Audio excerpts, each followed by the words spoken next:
Well, I have three sons. They're all involved in the business. And then my brother had a son and daughter, and the son is very involved in the business. And so we sit down and argue every once in a while, and we kind of come to a group decision. And it's a little tough on them because my brother and I both expected everything, and they did the rest. And we haven't had any trouble with any of them, really. But it's a hard thing working for your dad. I never had a father to work for, so I don't really know. But I have no other experience where kids have worked for their mother or father, and it's kind of hard.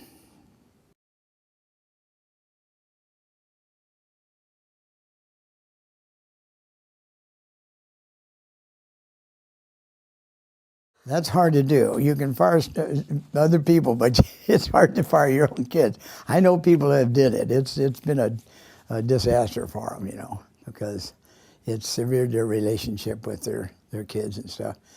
But I've never had to come to that. I've threatened them a few times, but I haven't really ever did that.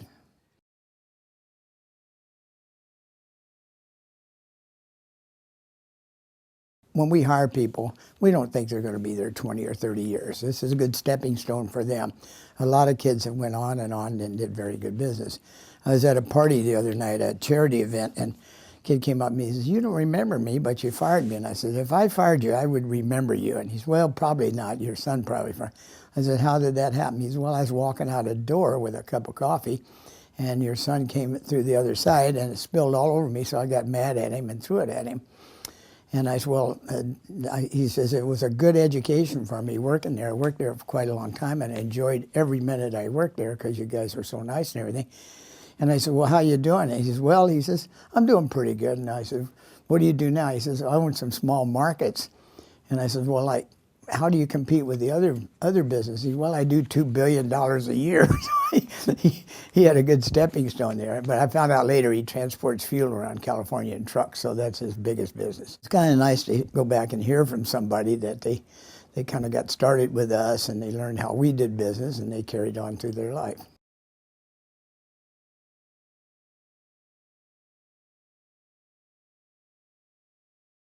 We get in a room and just argue it out, and everybody kind of approves it. Some people don't like it, but we convince them that it's the best way to go. Randy, my son, and Robbie, and Ronnie, and Billy Bob are all in. My nephew, Billy Bob. But they're all involved in it. But Scott Daly runs the advertising and the surf team, and then the rest of them do the marketing, and Russ Lesser is a big part of that too, our president.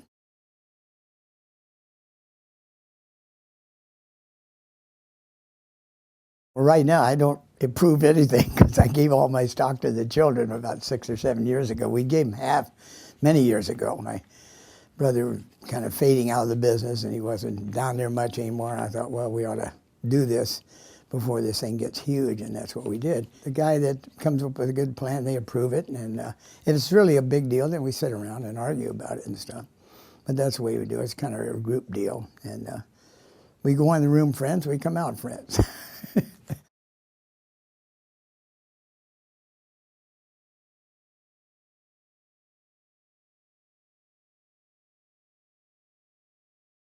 Well, I'd say probably 70% of the new ideas come from us and 30% from customers. When I say from us, I mean our licensees and stuff also. So we all come up with different ideas of what products to come up with, new products to explore and stuff like that. But it's kind of a joint venture there between the licensees, and we do take advice from the customers. We've got good advice from a few customers.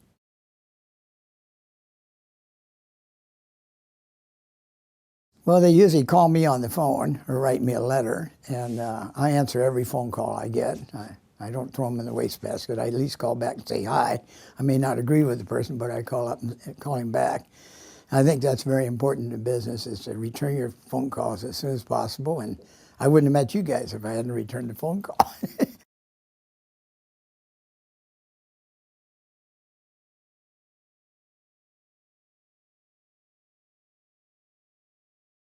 The president of our company used to be our accountant, and so he pretty much is in charge of that. And then we get together and argue that out too. We look over the budget and see where we can cut and where we should expand and stuff like that.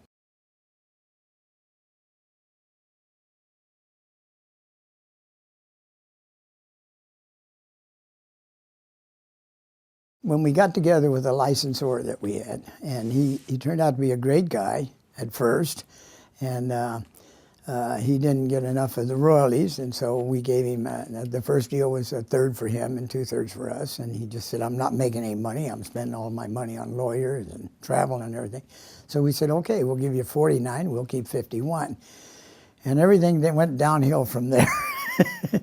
And it put us in a position where he went bankrupt for a huge amount of money.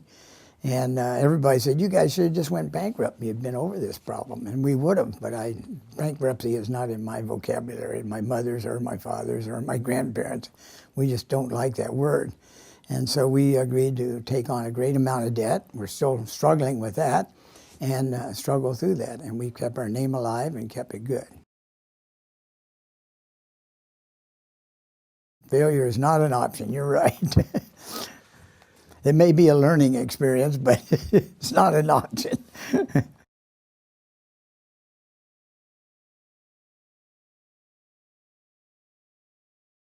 We had this big deal going, and when the licensor would sign up people, we would get so much of a sign-up fee. Like one company gave us $150,000 to build shoes. And he had another disaster happen in his company, so he had to go out of business, and it left us hanging, holding on there. Well, we used to split that with our 4951. Used to split it, and so then after we signed that, at first it was a third and 2/3, but when we got to the 49, we didn't get any more money from these deals. And I said, well, why? Well, they can't afford because they're a small, licensee. I said, well, we really don't want to sign people like that because a friend of mine wanted to do the watches for us. And I said, what have you got an order for 10,000 watches? He said, well, I couldn't handle it. And I said, that's why we want a financial statement. We want to make sure that you're a solid citizen. So we found out the guy was taking all the upfront money as part ownership in the companies, and Bill and Bob didn't get any of that. So that's when we had us falling out with him.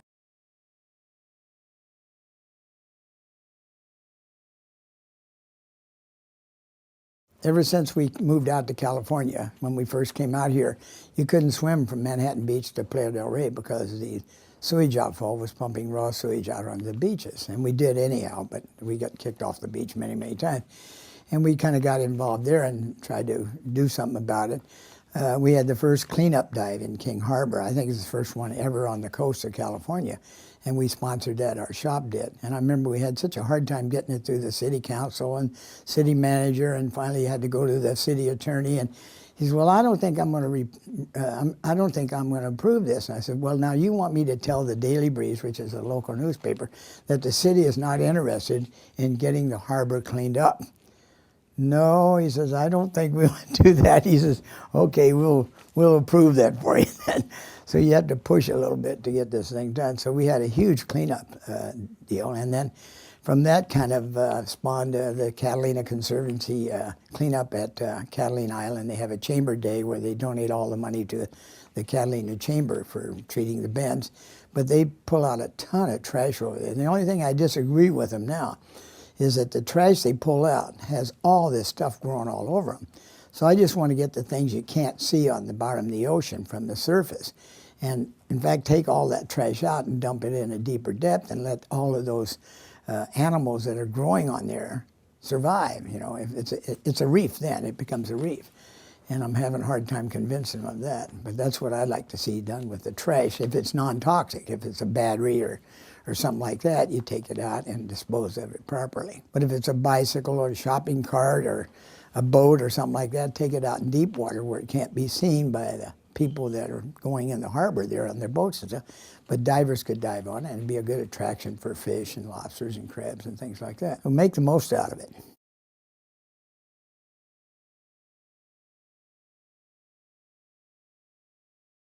Well, I think it's very important because we make money off the ocean. We have diving and surfing, and so we've always been trying to protect the ocean. And another one of the things I did in King Harbor, like the other night, they wanted to buy a skimmer, and the skimmer is probably $30,000 or $40,000. You got to have a place to park it. You got to have a place to take it out of the water, a trailer.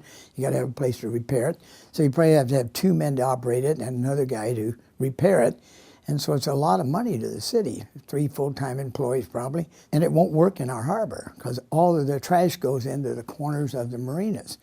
And that's true with everyone. I mean, there are places maybe down in Newport where you could get up next to the beach and pick up all the trash there, but we don't have a beach in Redondo in our harbor. So what I did years and years ago, I put big trash barrels in each corner of the marina. Like there's 12 corners I put it in. Then I put a great big swimming pool pole and net on there, and the people themselves, the tenants, they pick up this trash and put it in there. And I put a big sign on there for floating trash only. And I tell people that if I catch you throwing your own stuff in there, I'm going to put a barracuda in the front of your anchor locker, and that'll smell up your boat for a while. The first month I had that in action, I took 31 bags of trash that weighed probably 40 or 50 pounds. This is floating trash, like bottles, cans, plastic bags mostly, and foam cups, and they get blown off the dock and into the water, and then they all accumulate in the corners. So I like to get that. I'm going to try to get Simple Green and myself, and we're going to try to buy a bunch of those garbage cans and nets and poles and stuff, and maybe sell them to the city at a cost that very little to them. If they go out and buy five trash barrels, 5 poles, and 5 nets, I'll guarantee it's going to cost them $500 by the time they're finished getting everything. And we would offer this at just our cost and with our name on it to protect the environment. So that's a good plan. And then I've been involved with the Catalina Conservancy divers, and we tried to protect the ocean at Catalina. And then another thing, I'm involved with the Sea Lab in Redondo, and it's a marine environmental program, and I'm involved with Simple Green, and I got them involved, and they are heavily involved in the environment. They want to protect it as much as they can. I don't know whether you know about the company, but they build all non-toxic products for use in your home.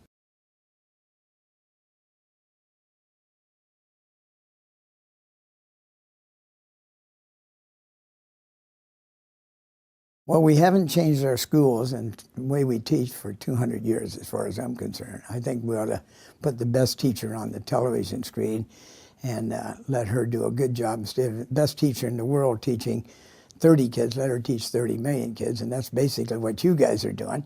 But I'm involved in a little school in Torrance, and it's called the Schweitzer Center, and a gal named, had nothing to do with Albert Schweitzer. It's a gal named Schweitzer that started the school there many, many years ago.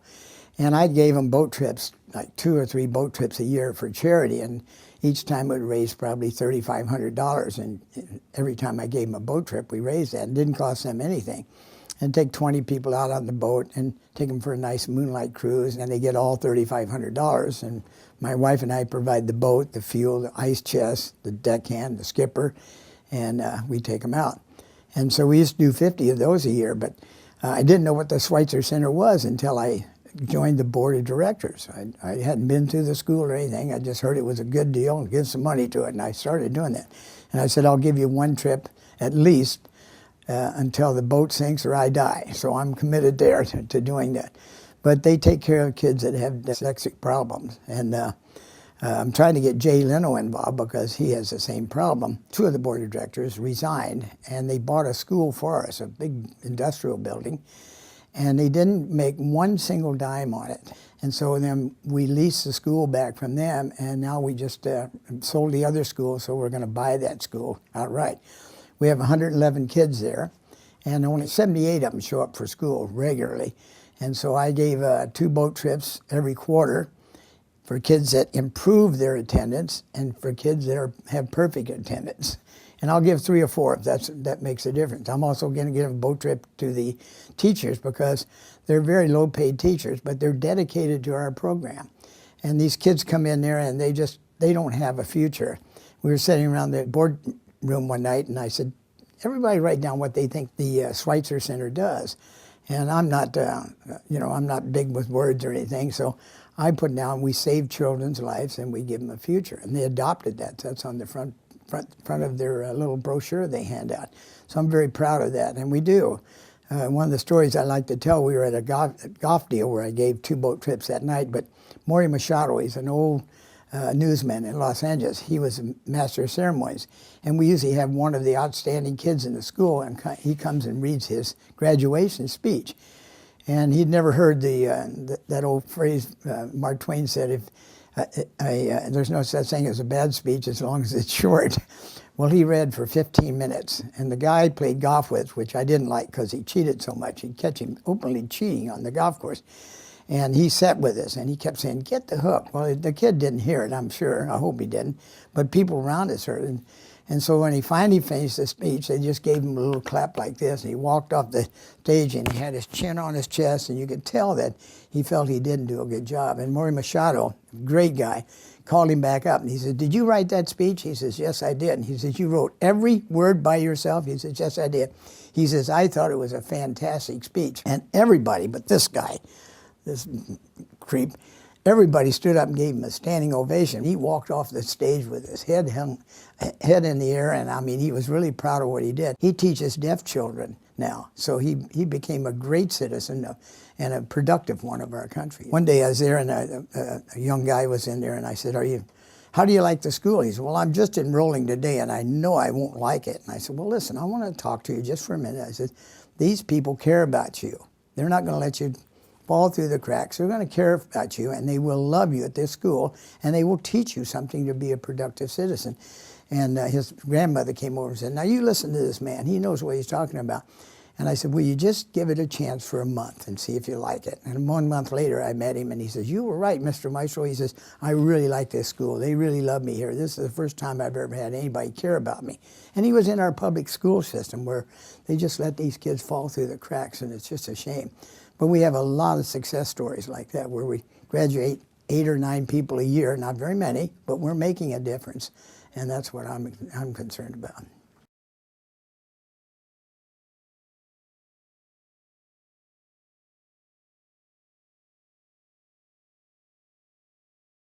Well, I think it's very important because it's good business to do that, especially if you get your name mentioned. You know, when I give a trip, they usually put a full-page ad in the brochure that they hand out to the golf tournament. It says, "Donated by Body Glove," you know. And we have a good time doing that. I've found that it's so much better to give than to receive. I don't mind receiving gifts. I like it, but I really get a big charge out of it. You can ask my wife. She don't want me to give 50 trips anymore, but I usually sneak 5 or 10 in every year. But I love taking people out and seeing their response, you know, and they say, "Thank you very much for donating your boat." And we raised a lot of money. In 15 years, we probably raised $150,000 a year every year we did it. And it didn't cost the charities one single dime to do it.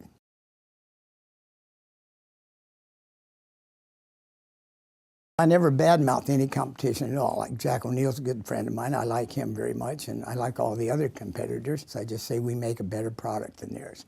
They make a good product, but ours is better. We got a team of surfers that go out surfing all the time, and they give us feedback on what this suit should have or what that, and the same way of diving. I dive an awful lot, so I can pretty well tell them what is needed. But if you had my say so about it, we go back to the old-fashioned two-piece suit with the hood attached. That's the one I like, and that's the one I get built when I'm going to go diving. But it's not a very popular suit because people don't want to have a hood attached and try to get it over their head and stuff. But it's the warmest suit on the market. But we listen to a lot of people on trying to get ahead of other people, and we do it in a way that's honorable. We don't try to buy designs from other people or anything like that. I would never do that.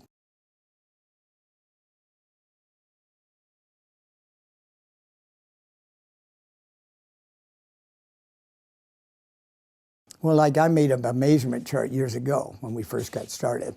And a guy named Don Sieverts, my submarine partner, he's an artist and everything. He made this chart up with 26 different measurements. And we show a picture of a person on there, and then we tell you how to take the measurement.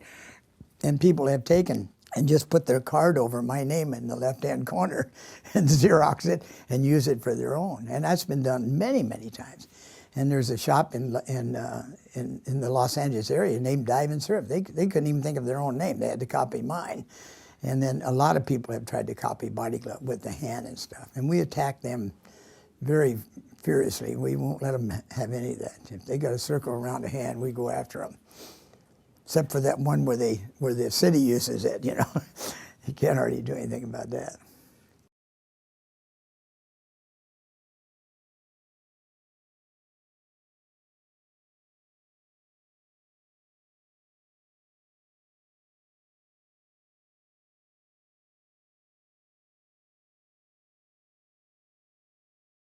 the benefits of it is that you don't have to put up with all the rules and regulations and unemployment insurance and health insurance and everything. And it's driving a lot of businesses out of this country because it's getting so expensive and everything. In one case, we had a deal where if you built your suits in the United States, you had to put a tag on them that described everything in that suit, down to the thread and the zipper and what kind of zipper it is and whether it was metal or plastic. Somebody told me it cost us probably $200,000 to do that because it was really a lot of work to do. And the suits that were shipped in from other parts of the world, like China and Thailand and Taiwan and stuff, they didn't have to do anything like that. Even O'Neill and I were the ones that complained about it to the State Department, and they seemed to penalize the American manufacturing for that deal. They penalized us where they didn't penalize anybody importing something into this country. We were very proud of building a suit that said "Made in America," and we just don't have that pride in our country anymore, and it's getting farther and farther away, and I'm disappointed in it. I love things that are built in America, but we do build a good product overseas, and we had to go over there with the rest of them or we wouldn't have survived. It was just too expensive for us to do manufacturing in the United States.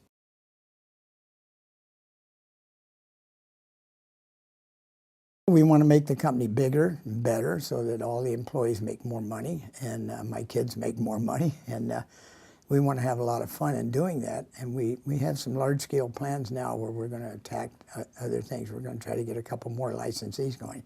Dive and Surf is the oldest company in the sporting goods. You know, I mean, it's been around for 53 years now in diving and surfing.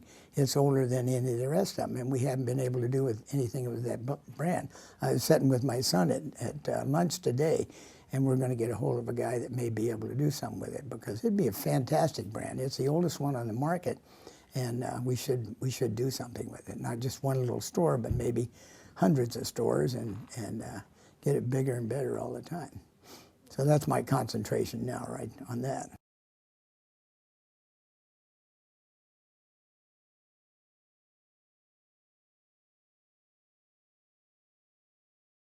Well, I knew Jacques Cousteau really well. We had dinner a couple of times, and I'd met him 2 or 3 times. I never went diving with him, I'm sorry to say, but the first time I met him, he had just bought U.S. Divers up on Pico Boulevard, and that's where I bought all my diving equipment. And they had a big party out front, and everybody was drinking and eating sandwiches and everything, and we decided to leave a little early because we had quite a drive back to Redondo, and we noticed 2 big semi-trucks out back. And they were loading stuff in there, and I thought, this is really strange. There's nobody working at this time of night that is legitimate. So we went back and told the security guard, and Jacques Cousteau and all of them came back there, and they caught these 4 or 5 guys stealing $200,000 or $300,000 worth of equipment right there on the back. The first day he owned the company, they were stealing from him. So we got those guys captured. And right now we're thinking about a deal called it's Body Glove and Jean-Michel Cousteau and Tracker Yachts. The guy from Tracker Yachts would pretty much be in charge of it. He's built a lot of business, and he came up with this idea. He wanted to get a good name in the diving and surfing, and he wanted to get a good name for the environment, which Body Glove and Cousteau are, and so Jean-Michel joined up. And we're trying to get funding to build 15 boats, 90 feet to 165 feet. And they'll be built all over the world. If you can't build them here in the United States, we may have to, like Vietnam, you'll probably have to build a boat there, and we'll set up the operation on it. But like a 165-footer, it'd have 15 master staterooms on it. It'd have a chef and a marine biologist, a dive instructor, and 3 submarine pilots. We'll also have 2 large submarines on the back that carry two passengers and 1 pilot, and they'll go down to 3,000 feet. And this will be a high-ticket item, but I get to go test all these areas to find out whether they're running the operation. And we got some people that are interested. There's one guy that goes into these kind of things, and we're having conversations with him for the funding of it.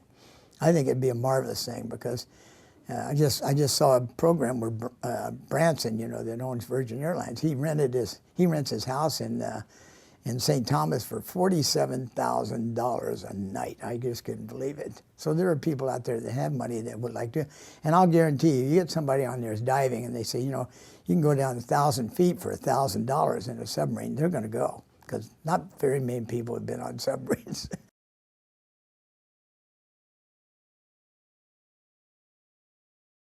Well, I taught Gary Cooper and Charlton Heston, Rhonda Fleming, Jill St. John, Lloyd Bridges, Jeff Bridges, Bo Bridges, and quite a number of other people. I can't remember. We made suits for Raquel Welch and Frank Sinatra. We made a suit for Lassie one time when he had to dive into the cold rivers and stuff. They put one of our wetsuits over with hair on him, and so he couldn't drown in the river rapids and stuff. We made a wetsuit for a pig one time to check the sweat, how much he sweat for one of the big aircraft companies. They were doing something with that. So we made a lot of different things and associate with a lot of different famous people and stuff.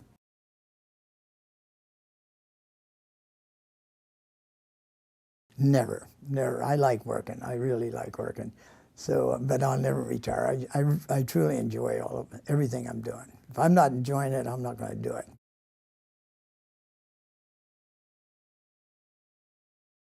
In 1974, I was out diving, and an old friend of mine he collected seashells, and I gave him all my collection.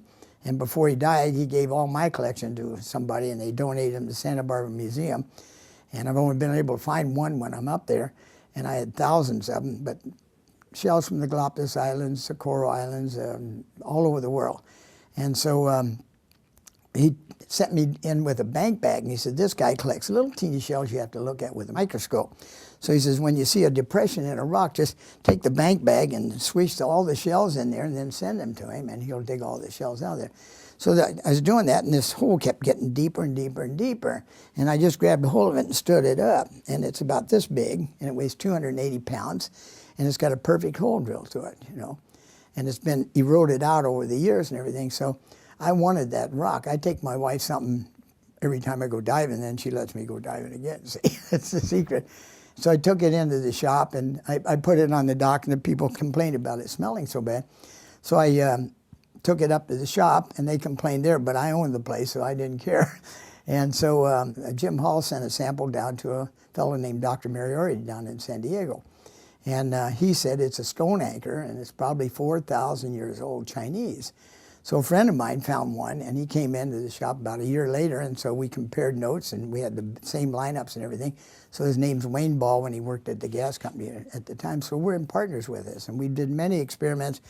And not only did we find one or two, we found about 35 stones in this one area. Well, in 4,000 years ago, they built ships that were 400 feet long and stayed out on them for a long time. If they were demasted or lost their rudder, they couldn't fix them underway, so they just probably drifted from China or Korea or Japan, clear up and down the Alaskan coast, Canada, Washington, Oregon, and happened to go ashore at Redondo Beach, California.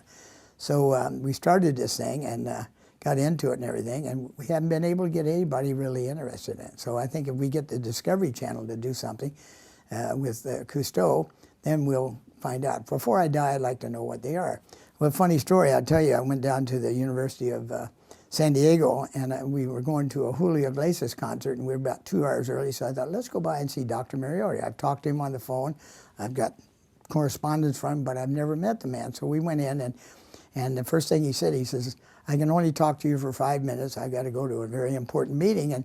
And so I watched my watch, and so when I stood up outside on the hood of the car, my cards are black and yellow, body glove colors. Behind my name, I'd printed N period, C period, E period, A period, A period, behind my name. And so when I stood up, I gave him my card, and he looked at it, and he saw that I had some sort of a degree. He didn't know what it was, but he said, well, why don't you sit down and talk for a while? And I said, well, what about your meeting? He said, I really don't want to go to that meeting. I'd rather talk to you. And when he first started talking, he was mentioning words I'd never even heard and didn't understand. And so as soon as I gave him my card, it just changed his whole attitude. Very nice guy. He just died not too long ago. And so we sat there and talked for 45 minutes. My wife finally came in and said, if we don't get there on time, you can't get in. They won't let you in the door if you don't get there on time because they won't interrupt his performance. So I got up and I said, we got to go. And I said, do you want to know what that means in the back of my name there? He said, well, if I do, I'll look it up in the book. And I said, well, it's not in any book. And he said, what does it stand for? I said, it stands for no college education at all, but it sure fooled you, did it? So that was kind of a funny story that it hasn't made us any money yet, and I don't think it will, but it was kind of a fun deal to have.